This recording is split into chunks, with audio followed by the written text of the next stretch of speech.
प्रथम वर्ष के सभी बच्चों को नमस्कार।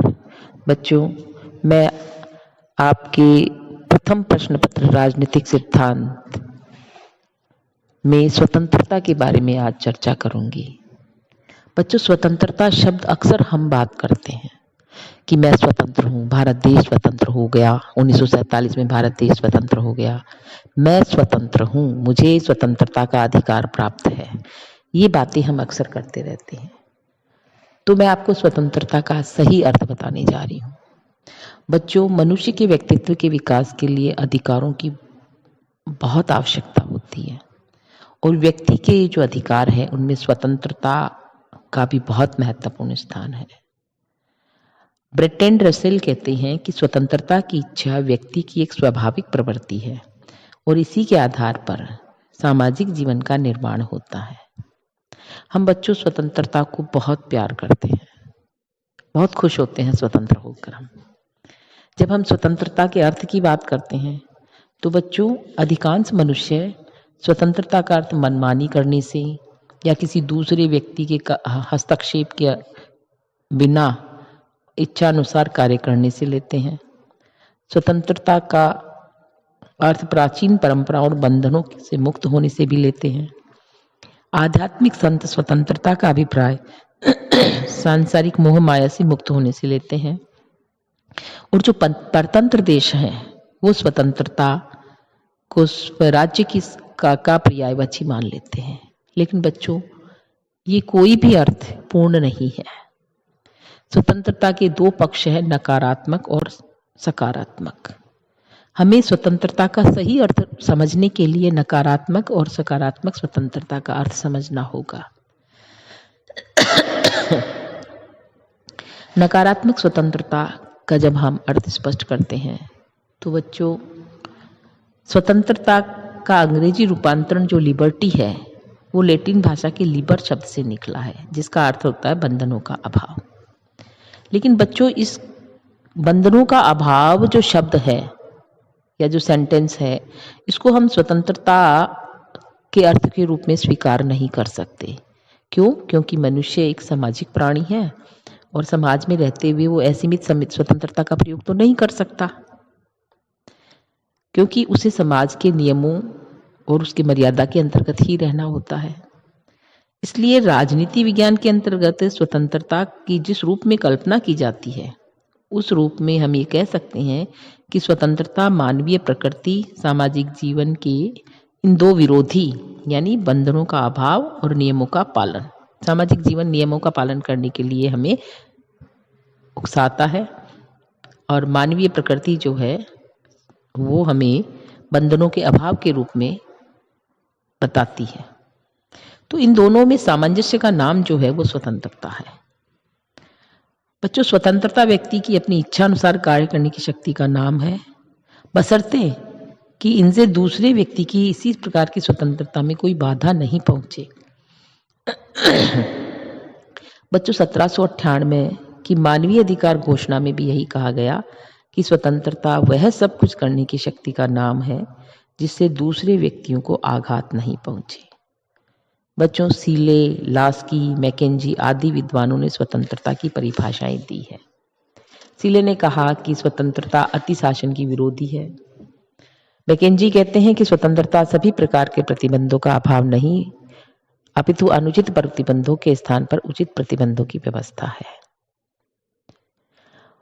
बच्चों, एक प्रकार से जो नकारात्मक स्वतंत्रता है उस स्वतंत्रता के अंतर्गत अनुचित प्रतिबंधों और बंधनों का अभाव, दो चीजें इसमें आती है।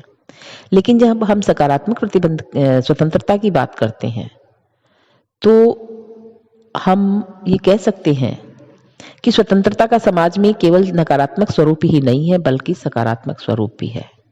स्वतंत्रता का लक्ष्य क्या होता है?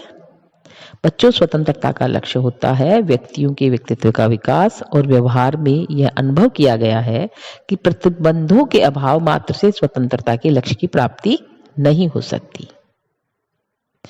बच्चों, ब्रिटेन के आदर्शवादी विचारक टी.एच. ग्रीन ने विधिवत रूप से सकारात्मक स्वतंत्रता का प्रतिपादन किया था।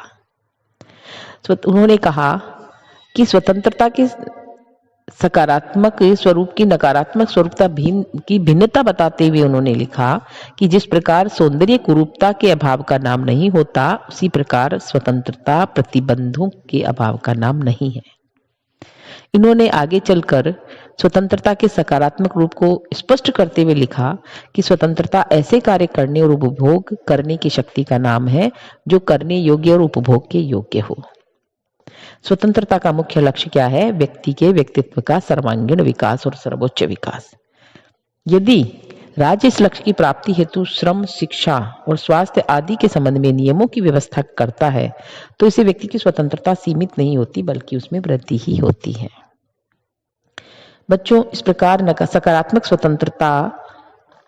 सकारात्मक रूप में स्वतंत्रता का तात्पर्य ऐसे वातावरण और परिस्थितियों की विद्यमानता से है जिसमें व्यक्ति अपने व्यक्तित्व का संपूर्ण विकास कर सके।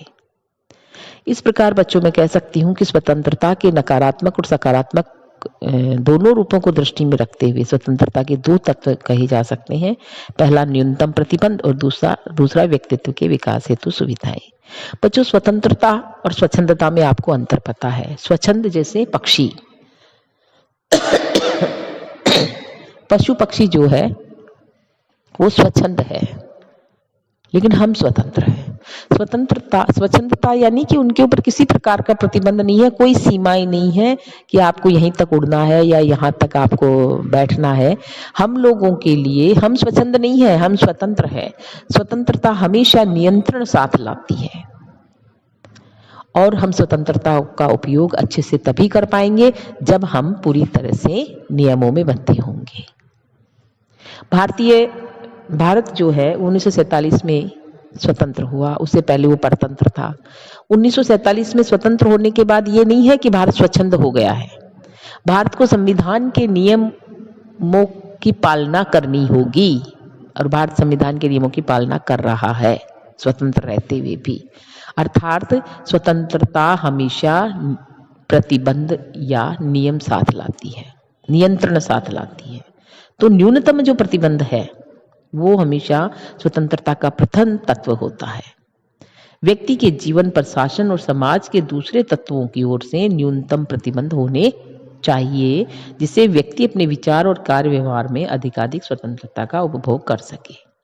इसके अलावा स्वतंत्रता का दूसरा तत्व क्या है? व्यक्तित्व के विकास हेतु सुविधाएं। यानी कि स्वतंत्रता का लक्ष्य क्या है? व्यक्ति जो है अपने व्यक्तित्व का सर्वांगीण विकास करे, सर्वोच्च विकास करे। तो इसके लिए राज्य का दायित्व है कि वो व्यक्तित्व के विकास के हेतु सुविधाएं प्रदान करे। इसलिए स्वतंत्रता की परिभाषा देते हुए कहा जा सकता है कि स्वतंत्रता जीवन की एक ऐसी अवस्था का नाम है जिसमें व्यक्ति के जीवन पर न्यूनतम प्रतिबंध हो और व्यक्ति को अपने व्यक्तित्व के विकास हेतु अधिकतम सुविधाएं प्राप्त हो। इस प्रकार बच्चों, ये स्वतंत्रता की परिभाषा या स्वतंत्रता का अर्थ हुआ। अर्थात स्वतंत्रता का मतलब है कि नियंत्रण साथ में हो। बच्चों, स्वतंत्रता के बहुत सारे रूप हैं, जैसे प्राथमिक स्वतंत्रता, व्यक्तिगत स्वतंत्रता, नागरिक स्वतंत्रता, राजनीतिक स्वतंत्रता, आर्थिक स्वतंत्रता, राष्ट्रीय स्वतंत्रता, नैतिक स्वतंत्रता। जब हम प्राथमिक स्वतंत्रता की बात करते हैं तो ये जो स्वतंत्रता है ये प्रकृति की देन है। वह मनुष्य क्या है, पैदा होता है तो स्वतंत्र होता है। तो रूसों ने क्या कहा है कि मनुष्य स्वतंत्र उत्पन्न होता है किंतु सर्वत्र वह बंधनों से जकड़ा हुआ होता है। यानी कि man is born free but he is in chains. अर्थात ये प्राकृतिक स्वतंत्रता का मतलब प्राथमिक स्वतंत्रता का मतलब था प्राकृतिक स्वतंत्रता। प्राकृतिक स्वतंत्रता का मतलब है ये है मनुष्य की अपनी इच्छा अनुसार कार्य करने की स्वतंत्रता से है। कि प्राकृतिक स्वतंत्रता की अगर स्थिति को हम देखते हैं तो मात्स्य न्याय प्रचलित हो रहा है, मात्स्य न्याय व्यवहार में प्रचलित होगा। तो ये बहुत महत्वपूर्ण है। प्राकृतिक स्वतंत्रता का अर्थ केवल शक्तिशाली व्यक्तियों की स्वतंत्रता है। इस प्रकार से जिस समाज के अंतर्गत स्वतंत्रता का अस्तित्व शक्ति पर आधारित हो तो वहां निर्बलों का कोई जीवन नहीं होता। इसके अतिरिक्त समाज में रहकर निरपेक्ष स्वतंत्रता का उपभोग भी नहीं किया जा सकता। बच्चों, सामूहिक हित में स्वतंत्रता को सीमित करना भी बहुत जरूरी है। तो प्राकृतिक स्वतंत्रता के अंतर्गत प्रत्येक व्यक्ति की कुछ स्वाभाविक शक्तियां होती है और व्यक्ति के व्यक्तित्व का विकास इन शक्तियों के विकास पर भी निर्भर करता है। तो राज्य का क्या कर्तव्य है कि नागरिकों को इन शक्तियों के विकास हेतु पूर्ण स्वतंत्रता अवसर प्रदान करे। वर्तमान समय में बच्चों, प्राकृतिक स्वतंत्रता का विचार इस रूप में मान्य है कि सभी व्यक्ति समान हैं और उन्हें व्यक्तित्व की विकास की समान सुविधाएं प्राप्त होनी चाहिए, जिसे हम प्राथमिक स्वतंत्रता या प्राकृतिक स्वतंत्रता भी कह सकते हैं। इसके अलावा व्यक्तिगत स्वतंत्रता की जब बात आती है तो व्यक्ति के उन कार्यों पर कोई प्रतिबंध नहीं होना चाहिए जिनका संबंध केवल उसके अपने ही अस्तित्व से है। जैसे व्यक्तिगत कार्य जैसे भोजन, वस्त्र, धर्म, पारिवारिक जीवन को इसमें सम्मिलित किया जा सकता है।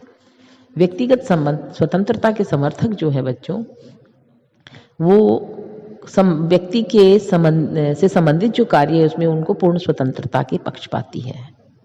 व्यक्तिवादी और कुछ सीमा तक बहुलवादी विचारकों ने इस स्वतंत्रता का समर्थन किया है। मिल ने भी व्यक्तिगत स्वतंत्रता का समर्थन किया है। मानव मिल का कहना है कि मानव समाज को केवल आत्मरक्षा के उद्देश्य से ही किसी व्यक्ति की स्वतंत्रता में व्यक्तिगत या सामूहिक रूप से हस्तक्षेप करने का अधिकार हो सकता है। अपने ऊपर, अपने शरीर, मस्तिष्क, आत्मा पर व्यक्ति ही संप्रभु होता है। इसमें कोई संदेह नहीं है बच्चों कि व्यक्ति का आदर होना चाहिए, किंतु वर्तमान समय में सामाजिक जीवन इतना जटिल हो गया है कि व्यक्ति के कौन से कार्य स्वयं उससे संबंधित है, इस संबंध में कुछ नहीं कहा जा सकता। अनेक बार ऐसे अवसर हमारे सामने आ जाते हैं, आप उपस्थित हो सकते हैं, जबकि सार्वजनिक स्वास्थ्य शालीनता व्यवस्था के हित में व्यक्ति की भोजन संबंधी, वस्त्र संबंधी और धार्मिक स्वतंत्रता को प्रतिबंधित करना पड़ता है। समाजवादी विचारधारा का तो आधार भी यही है कि व्यक्ति के सभी कार्य प्रत्यक्ष या परोक्ष रूप से समाज पर प्रभाव डालते हैं, इसलिए समाज के पास इन कार्यों को नियमित करने की शक्ति होनी चाहिए। इस प्रकार व्यक्तिगत स्वतंत्रता के विचार को मान्यता अब प्राप्त नहीं रह गई है।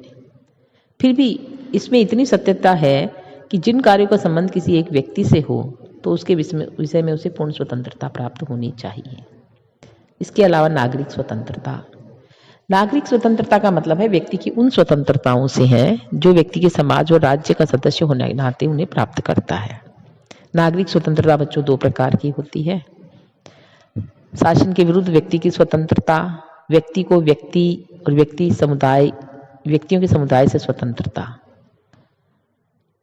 शासन के विरुद्ध व्यक्ति की स्वतंत्रता लिखित या अलिखित संविधान द्वारा मौलिक अधिकारों के माध्यम से या अन्य किसी प्रकार से स्वीकृत की जाती है। बच्चों, नागरिक स्वतंत्रता का दूसरा रूप मनुष्य के वे अधिकार है जिन्हें वे राज्य के अन्य समुदायों पर और मनुष्यों के विरुद्ध प्राप्त करता है। नागरिक स्वतंत्रता का जो स्तर है वो सभी राज्यों में एक सा नहीं होता। सोवियत रूस के संविधान में अपने नागरिकों को कुछ विशेष आर्थिक स्वतंत्रताएं प्रदान की गई है, तो पश्चिमी प्रजातंत्रों के द्वारा नागरिकों को कुछ विशेष नागरिक स्वतंत्रताएं प्रदान की गई हैं।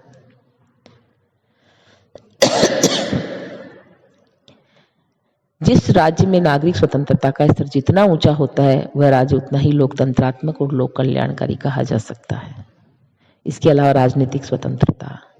राजनीतिक स्वतंत्रता का मतलब है कि स्वतंत्रता पूर्वक राज्य के कार्यों में सक्रिय भाग लेने के अधिकार को राजनीतिक स्वतंत्रता कहते हैं।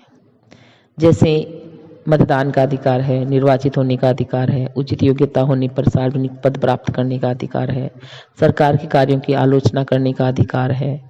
इन अधिकारों से स्पष्ट है कि राजनीतिक स्वतंत्रता केवल एक प्रजातांत्रिक देश में ही प्राप्त हो सकती है। इन के अभाव में नागरिक स्वतंत्रता का कोई मूल्य नहीं रह जाता। इसके अलावा आर्थिक स्वतंत्रता है, वो भी बहुत महत्वपूर्ण है। वर्तमान समय में आर्थिक स्वतंत्रता का मतलब है कि व्यक्ति की एक ऐसी स्थिति जिसमें व्यक्ति अपने आर्थिक प्रयत्नों का लाभ स्वयं प्राप्त करने की स्थिति में हो या किसी प्रकार उसके श्रम का दूसरों के द्वारा शोषण न किया जा सके। लास्किक ने कहा है कि आर्थिक स्वतंत्रता का अभिप्राय यह है कि प्रत्येक व्यक्ति को अपनी जीविका कमाने की इसका समुचित सुरक्षा एवं सुविधा प्राप्त हो। व्यक्ति को बेरोजगारी और अपर्याप्तता के निरंतर भय से मुक्त रखा जाना चाहिए। जो कि अन्य किसी भी अपर्याप्तता की अपेक्षा व्यक्ति की समझ शक्ति को बहुत अधिक आघात पहुंचाती है। व्यक्ति को कल की आवश्यकताओं से मुक्त रखा जाना चाहिए। बच्चों, कुछ विचारक आर्थिक स्वतंत्रता का अर्थ उद्योग में प्रजातंत्र की स्थापना से भी लेते हैं। इसका मतलब यह है कि एक श्रमिक केवल अपने श्रम को बेचने वाला नहीं, वह उत्पादन व्यवस्था का निर्णायक भी है। इस प्रकार बच्चों, मूल रूप से आर्थिक स्वतंत्रता का मतलब है सभी व्यक्तियों की अनिवार्य आवश्यकताओं की संतुष्टि और गंभीर आर्थिक विषमताओं के अंत से है। कि आर्थिक स्वतंत्रता का मतलब यह है कि सभी व्यक्ति जो है वो अपनी मूलभूत आवश्यकताएं हैं उनकी पूर्ति कर सके। इसके अलावा राष्ट्रीय स्वतंत्रता भी इसका एक रूप है। प्रत्येक व्यक्ति के स्वतंत्रता के अधिकार के समान ही प्रत्येक राष्ट्र को भी स्वतंत्र होने का अधिकार होना चाहिए। राष्ट्रों की स्वतंत्रता संबंधी इस व्यवस्था को राष्ट्रीय स्वतंत्रता कहा जाता है।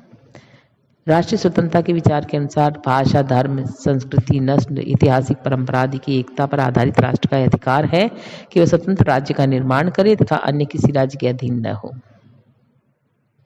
किंतु जिस प्रकार व्यक्ति की स्वतंत्रता दूसरे व्यक्तियों की समान स्वतंत्रता से सीमित हो जाती है, उसी प्रकार एक राष्ट्र की स्वतंत्रता दूसरे राष्ट्र की समान स्वतंत्रता से भी सीमित होती है, और यह ऐसा मानव हित में भी होता है और होना भी चाहिए।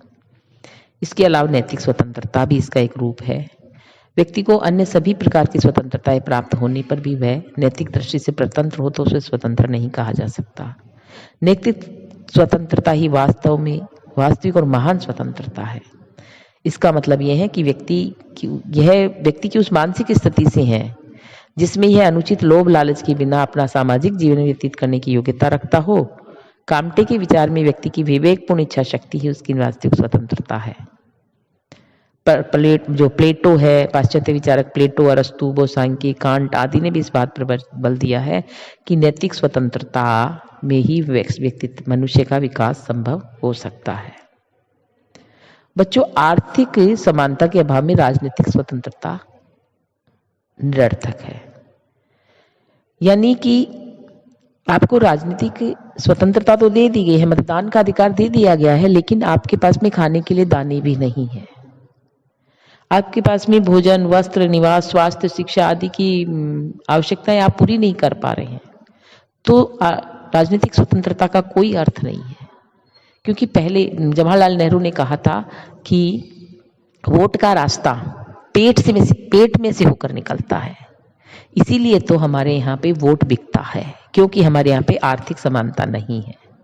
और राजनीतिक स्वतंत्रता यानी कि राजनीतिक स्वतंत्रता हमें मिल गई है कि हम वोट दे सकते हैं, हमें वोट देने का अधिकार है, लेकिन हमारे पास में खाने के लिए, हमारी मूलभूत आवश्यकताओं की पूर्ति करने के लिए साधन नहीं है, पैसे नहीं है, पेट भरने के लिए पैसे नहीं है।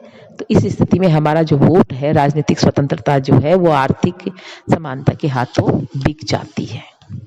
इसी प्रकार है ना, राजनीतिक स्वतंत्रता आर्थिक समानता पर आधारित होती है। जनता में सार्वजनिक क्षेत्र के प्रति रुचि होनी चाहिए ताकि वह राजनीतिक क्षेत्र में सक्रिय रूप से भाग ले और शासन व्यवस्था को प्रभावित करने की उत्सुक हो। ये तभी हो सकता है जब हमारे पास में हमारे पेट को भरने का रास्ता हो। यदि मुझे स्वादिष्ट भोजन करने का अधिकार नहीं है और यदि मेरे पड़ोसी को मेरे इस अधिकार के कारण सूखी रोटी से भी वंचित रहना पड़े, तो कोई मतलब नहीं है इस अधिकार का। आर्थिक समानता का मतलब उद्योग में प्रजातंत्र की स्थापना से है। एक श्रमिक केवल अपने श्रम को बेचने के अलावा वाला ही नहीं, साथ साथ उत्पन्न व्यवस्था का भी निर्णायक होता है वो। तो राजनीतिक स्वतंत्रता आर्थिक समानता के बिना असंभव है, और वो तभी संभव है जब एक व्यक्ति जो है, राज्य सरकार जो है, वो आर्थिक समानता को स्थापित करे। क्योंकि नेहरू ने कहा है कि भूखे व्यक्ति के लिए मत का कोई मूल्य नहीं होता।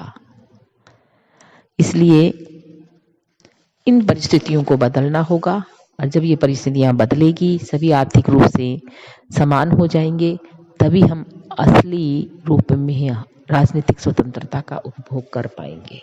धन्यवाद बच्चों।